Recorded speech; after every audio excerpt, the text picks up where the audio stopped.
Hello, good morning. Happy Thursday. So, ano po ba ang messages ni God today to us from Mass?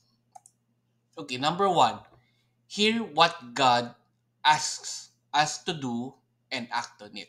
So, makinig tayo mabuti kung ano yung mga hinihiling ng Diyos sa atin at gawin po natin yon. At lagi po tayong maniwala sa mga hinihiling niya po sa atin. At kailangan syempre, galawan natin talaga yon.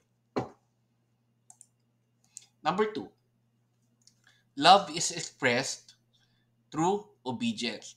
So, kapag nagiging masunurin po tayo, hindi lang po kay God or sa ibang kapwa po natin, talagang nag express rin po tayo ng love. Yun po yung ibig sabihin ng number two. Number three, prayer and discernment helps us follow God's will in our everyday life. So, tama po yun. Lagi po tayong magdasal araw-araw. Like, ilang beses ko na nga nauli sa inyo na maganda po sana mag-allot tayo ng time for God kahit sa araw-araw natin pamumuhay. Kahit busy po tayo or marami tayong ginagawa, maganda mag-allow pa rin tayo ng kahit at least 15 to 30 minutes to just pray to Him at magpasalamat po sa Kanya at syempre, humingi rin po ng guidance lagi sa Kanya. And lastly, see clearly, choose well, and act right. So lahat po tayo, may choice po tayo sa buhay po natin araw-araw kung ano po yung mga gagawin po natin or ano po yung i-act po natin. So sinasabi nga ng Diyos sa atin na lagi tayong to see clearly, tapos i-choose natin kung ano po yung tama talaga and gawin po natin ang tama. Okay, so that ends our simple vlog for today. And let's again end with a simple prayer in the name of Father, Son, and Holy Spirit. Amen.